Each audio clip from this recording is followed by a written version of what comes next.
محمد سيد الكونين والثقلين والفارقين من عرب ومن عجم.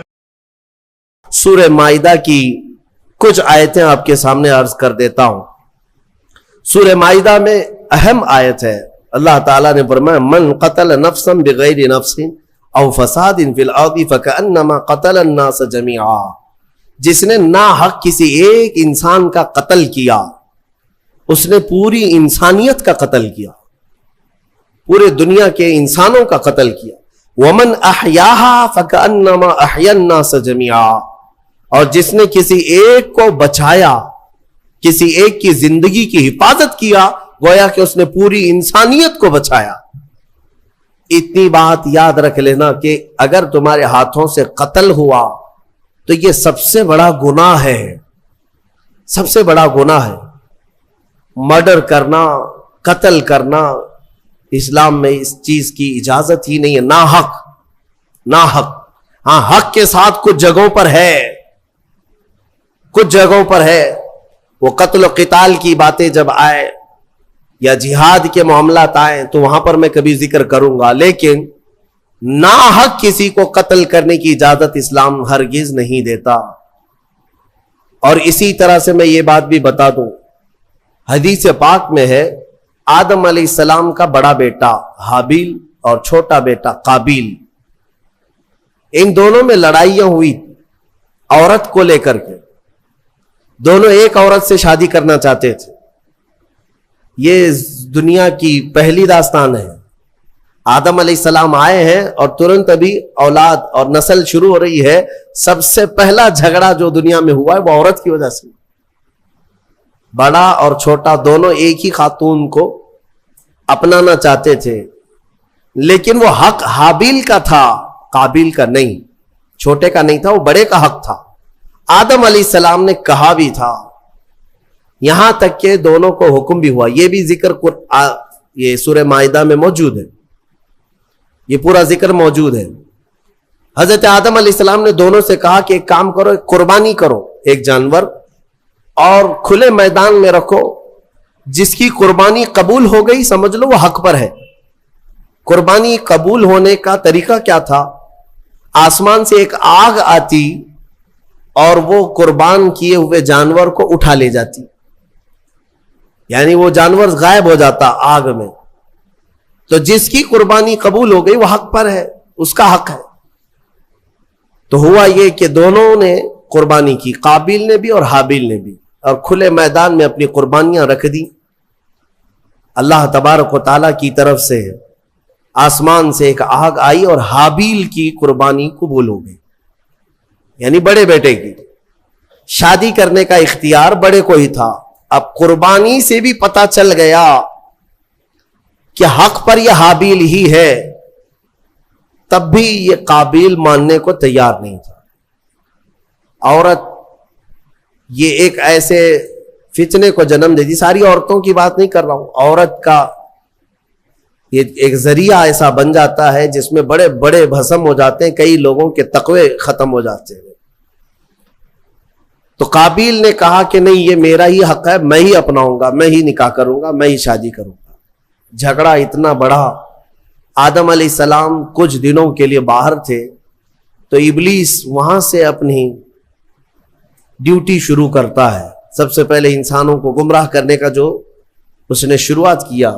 قابیل کو آ کر کے اس نے طریقہ بتایا، ایک بڑا پتھر لے لے اور حابیل کے سر پہ مار دے، وہ مر جائے گا، ختم ہو جائے گا. اب تک کسی کی موت دنیا میں ہوئی نہیں ہے، نہ ہی مرڈر ہوا ہے، نہ قتل ہوا ہے، اور پتہ بھی نہیں کیسے قتل ہوتا ہے، کیسے مرتے ہیں، یہ بھی نہیں معلوم تھا.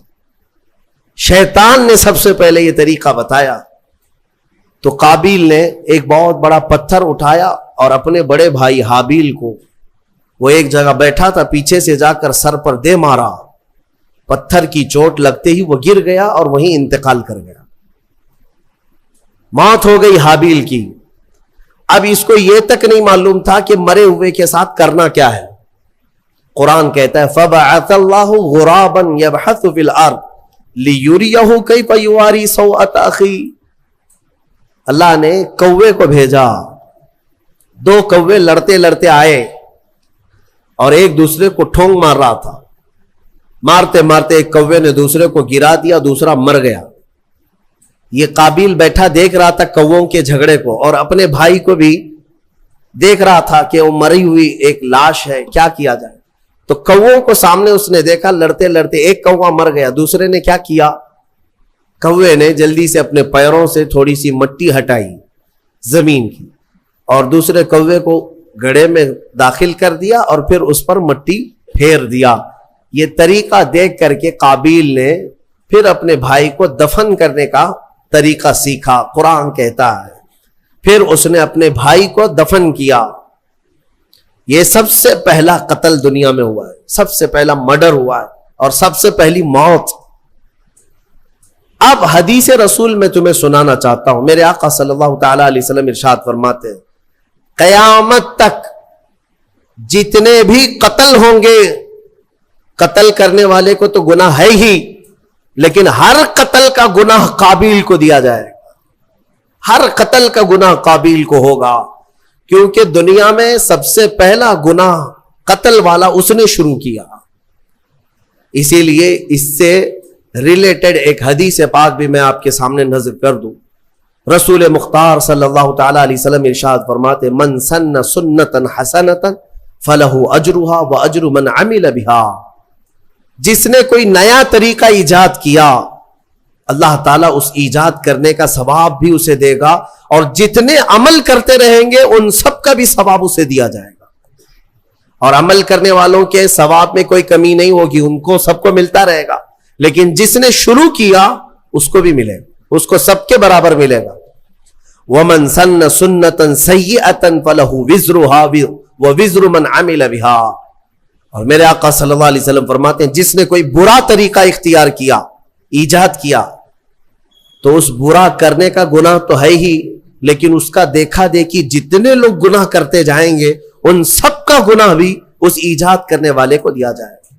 سوچو اے نوجوانوں, کئی لوگ ایسے ہیں جو نت نئے کام شروع کرتے ہیں اور اس کے بعد پورے نوجوان اس کی پیروی میں لگ جاتے ہیں. تم کیا سمجھتے ہو کہ آج تم بے ستر ہو کر کے گھومنے لگے, کپڑے پھاڑ کر کے ستر دکھا کر کے گھومنے لگے, تو تم تو یہ سوچتے ہو یہ فیشن ہے, لیکن تمہیں اندازہ نہیں کتنے بچے اس کی نقل کرتے ہیں. تمہیں دیکھ دیکھ کر کے جتنے بچے نقل کریں گے, جتنے حرام کرتے رہیں گے, ان سب کے حرام کا گناہ تمہارے سر پر آئے گا. شروعات تم نے کی ہے, شروعات جس گناہ کی بھی تم کرو گے اس کا گناہ بہت طویل ہے. اسی طرح سے کچھ لوگ ہنسی مذاق میں کچھ ایسے کاموں کی ابتدا کر جاتے ہیں جو ہمیشہ کے لیے لوگ اس کی تقلید کرتے رہتے ہیں اور اس کے پیچھے چلتے رہتے ہیں. یہ گناہ ہے, اور اس گناہ کا وبال اور اس کا پورا بوجھ شروع کرنے والے پر ہوتا رہے گا. اس لیے میرے عزیزوں, خدا را کبھی اپنی طرف سے کوئی ایسا برا کام مت ایجاد کرنا کہ جو کنٹینیو ہو جائے اور پھر تمہاری نقل کرتے کرتے ہزاروں نہیں لاکھوں لوگ اس گناہ میں مبتلا ہو جائے. ہو سکے تو کوئی ایسا نیک کام شروع کر کے جاؤ, کوئی ایک نیک کام شروع کر کے جاؤ کہ جتنے وہ کام کرتے جائیں گے وہ سب کا ثواب تمہیں ملتا رہے گا.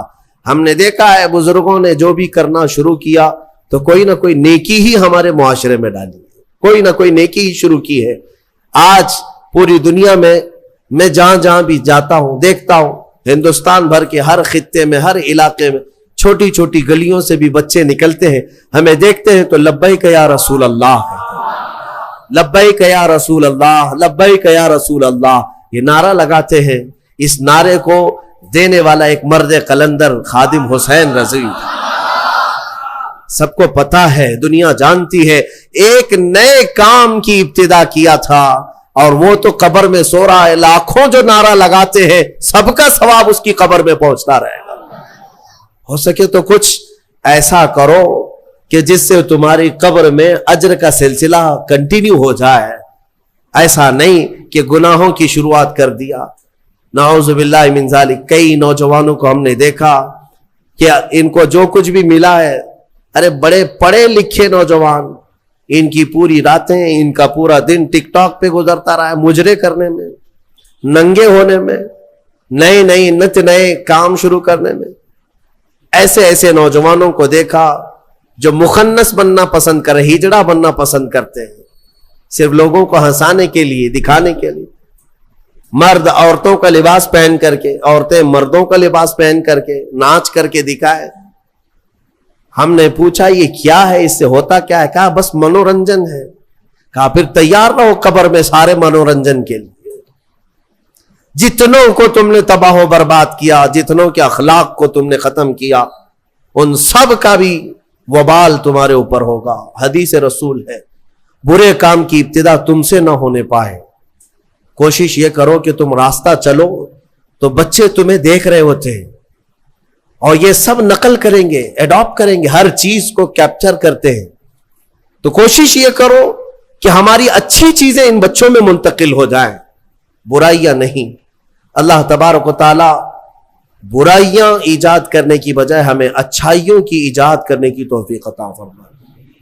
میں نے جو آیت ذکر کی آپ کے سامنے، جس نے ایک قتل کیا اس نے پوری دنیا کا قتل کیا. اس تفسیر میں ایک بہت ہی پیاری حکایت مولا علی کرم اللہ وجہہ الکریم کے متعلق ملتی ہے. حضرت علی کے زمانے میں ایک ایسا معاملہ پیش آیا، ایک آدمی کا مرڈر ہو گیا، قتل ہو گیا ہے، چاقو وہاں پڑی ہے، خون میں وہ لت پت ہے، اور اس کے قریب ایک آدمی کھڑا تھا. پولیس گزر رہی تھی، اس زمانے کی جو پولیس رہی ہو. حضرت علی رضی اللہ تعالیٰ عنہ کے جو عمال تھے وہ گزر رہے تھے. سپاہی دیکھا ایک آدمی کا قتل ہوا ہے، تازہ خون بہ رہا ہے، چھری ہے، اور ایک آدمی ہے وہاں پر. اس کو پکڑ لیا، وہی قاتل، کوئی اور تھا ہی نہیں، آس پاس کوئی نہیں تھا. اس کو پکڑ لیا. وہ اس وقت اس لیے پکڑا کہ ظاہری حالات تو یہی بتا رہے تھے کہ وہ قاتل ہے. یہ اس زمانے کی بات ہے. یہاں تو ایسا ہے کہ دلی میں ہو جائے تو یہاں کرناٹک میں آ کے اٹھا لے جائیں گے. یا تو کوئی مسئلہ نہیں ہے کہ کہیں سے بھی کوئی بھی چاہے نشان نہ ملے اٹھایا جا سکتا ہے. لیکن اس وقت حالات ایسے تھے کہ قاتل جو ہے کوئی نظر نہیں آیا سوائے اس ایک آدمی کے. اس کو پکڑ کر لایا گیا حضرت علی کرم اللہ وجہہ الکریم کی بارگاہ میں.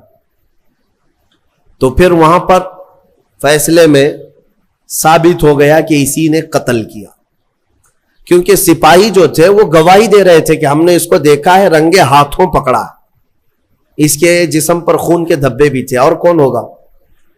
تو بہرحال حضرت علی نے فیصلہ سنایا کہ قاتل ہے، اس کی سزا قتل ہے، قصاص میں قتل ہوگا.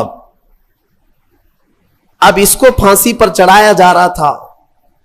تھوڑی دیر گزری تھی کہ عدالت میں ایک شخص دوڑتا دوڑتا آیا، اور آیا اس نے کہا کہ امیر المومنین وہ شخص ناحق مارا جا رہا ہے، وہ پھانسی پر چڑھ رہا ہے ناحق، وہ قاتل نہیں ہے، آپ اسے چھوڑ دیں، آزاد کر دیں. حضرت علی نے پوچھا پھر قاتل کون ہے؟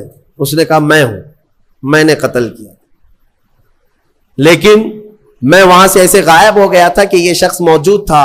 اس نے چھری بھی اٹھائی اور اس کے ہاتھ پیر خون سے لال بھی تھے، لیکن اصل میں مجرم ہوں، اسے چھوڑ دیں.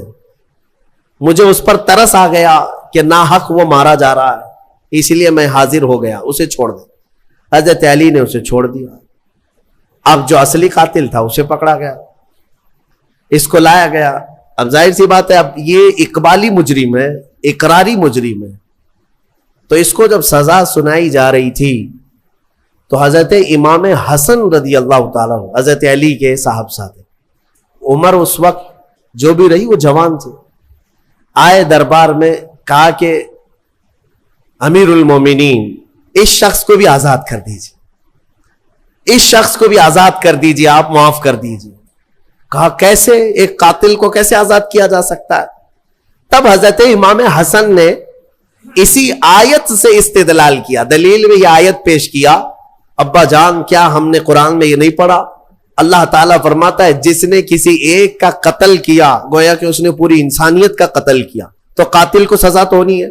لیکن آگے رب نے یہ بھی فرمایا جس نے کسی ایک کو بچایا اس نے پوری انسانیت کو بچایا.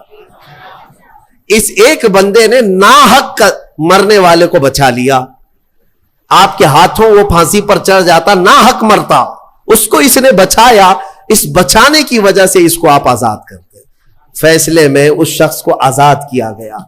میرے عزیزوں, یہ آیت کریمہ سے میں یہ بتانا چاہوں گا کہ الحمدللہ اسلام نہ کبھی آتنک, نہ دہشت, نہ ٹیرر جیسے الفاظ کا اپیوگ کرتا ہے, استعمال کرتا ہے, اور نہ ہی ہم نے کبھی اپنی ڈکشنریوں میں اس کو دیکھا ہے. قتل اور ڈرانا دھمکانا یہ دنیا کے حصے میں ہے, اسلام کے دامن میں نہیں ہے. الحمدللہ یہ ہو کیا رہا ہے, ہمارے لوگ پڑھے لکھے کم ہیں, اور جو میڈیا بتا دے اس کو آمنا صدقنا کر جاتے ہیں.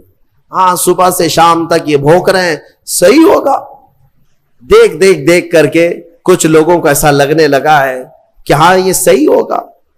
ان کا کام یہ ہے کہ ایک جھوٹ کو 100 بار بولتے جائیں. میاں یہ میڈیا کب بکرے کو کتا بنائے اور کب کتے کو بلی بنائے تمہیں کچھ نہیں پتا چلے گا, تم تو مانتے رہ جاؤ گے. آپ نے سنا ہوگا نا, ایک شخص بازار سے بکرا خریدا, 3 لوگوں نے طے کر لیا تھا کہ اس کو ہڑپنا ہے, لیکن پلاننگ کیسے کی تھی؟ 4 لوگ تھے, یہ چاروں ٹھگیوں نے برابر فاصلے پہ راستے میں کھڑے ہو گئے. بکرا خریدا ہے بیچارہ بھولا آدمی, لے جا رہا ہے گھر پہ. پہلا والا اس سے کہتا میاں کتا کتنے کا خریدے؟ جھگڑنے لگ گیا کہ بیوقوف ہے, کتا لگ رہا ہے تجھ کو, یہ بکرا ہے, مارکیٹ سے ابھی خرید لایا ہوں, آنکھیں ہیں یہ کیا ہے تیری. بہت جھگڑا کیا. بہرحال پہلا والا تو چلا گیا, آگے وہ چلا. تھوڑی دیر کے بعد راستے میں دوسرا والا تھا, وہ بھی انجان بن کے کھڑا تھا. گزرتے اس نے کہا میاں کتا تو بڑا اچھا ہے تمہارا. سیم ورڈ, سیم وہی بات کہا. تو پھر اس کو غصہ آیا کہ بھائی یہ کتا کیوں کہہ رہے ہو, بکرا ہے. لیکن دل میں تھوڑا سا ہونے لگا, پہلا والا بھی بولا, یہ دوسرا والا بھی بولا. اس کے بعد پھر اس سے بھی تھوڑا تو جھگڑا ہوا, آگے بڑھا. تیسرا بھی برابر پوائنٹ پہ کھڑا تھا. ایک دوسرے کی کوئی شکل ملتی جلتی نہیں ہے, لباس نہیں ہے, راستہ الگ ہے. تیسرا بھی ملا اور کہا میاں کتا کتنے کا خریدے؟ بہت اچھا کتا ہے. اب اس کا شک بڑھ گیا, میری آنکھیں تو کہیں اندھی نہیں ہے, میں بکرا لایا تھا کہ کتا لایا. وہ ٹٹول کر کے دیکھنے لگا, کہیں دھوکہ مجھے تو نہیں ہو رہا ہے. ایسا کیسے ہو سکتا ہے کہ 3 لوگ وہ بھی راستے میں الگ الگ سب کتا ہی بول رہے ہیں, بکرا نہیں کہہ رہے. اس کو بہت دل میں یہ ملال ہونے لگا کہ مجھے میری آنکھوں میں کچھ ہو گیا ہے. آگے گھر قریب تھا کہ چوتھے نے آخری کیل ٹھوک دی. چوتھے نے کہا میاں کتا تو بہت اچھا ہے آپ کا, کتنے کا کتا خریدے؟ اب بیچارہ وہ بکرا چھوڑ کر بھاگا. نہیں مجھ سے ہی غلطی ہوئی ہے, ایک آدمی بولتا, 2 بولتے, یہ 4 لوگ اس کو کتا ہی بول رہے ہیں. یہ بکرا نہیں ہے, کتا ہے. یہ ساری میڈیا اسی طرح کتا بنا رہے ہیں, اسی طرح کتا بنا رہے ہیں. تمہارے پاس بکرا ہے, لیکن بار بار جب کتا کتا کہا جاتا ہے تو لگنے لگتا ہے کہ کہیں ایسا تو نہیں ہے کہ میرے پاس بکرا نہیں ہے. میرے عزیزوں ایک بات یاد رکھنا, یہ دن میں 100 مرتبہ تسبیح پڑھیں تمہارے لیے, تمہارے خلاف, تب بھی قرآن کہتا ہے کہ ایمان والے استقامت والے ہوتے ہیں. استقامت, ہاں ان پر تو بجلیاں گرے کہ پہاڑ گرے, یہ ٹس سے مس نہیں ہوگا. بلکہ مومن کا عقیدہ یہ ہے کہ اللہ ایک ہے, محمد سچے رسول ہے, اور اسلام پر اس کا کوئی شک نہ ہو. تو بہرحال میں جو بات عرض کر رہا تھا وہ یہ ہے کہ قتل کے معاملات کو لے کر جو پروپیگنڈا پھیلایا جاتا ہے, اگر میں آنکڑے رکھوں نا, تعداد رکھوں, تو حیرت میں آنکھیں پھٹی رہ جائیں گی. حضور پاک صلی اللہ تعالی علیہ وسلم کے کل جو غزوات ہوئے ہیں نا, جنگیں 17 ہیں. حضور نے 10 سال میں کتنی جنگوں میں شرکت کی؟ 17. اور پورے ٹوٹل 17 جنگوں میں کتنے لوگ مرے تھے؟ کتنے لوگ پورے ٹوٹل 17 جنگوں میں, 17 غزوات میں جو مخالف پارٹی کے لوگ مرے ہیں, ان کی کل تعداد 248. ٹوٹل کتنی؟ 250 کے قریب 10 سال کے اندر مرے ہیں.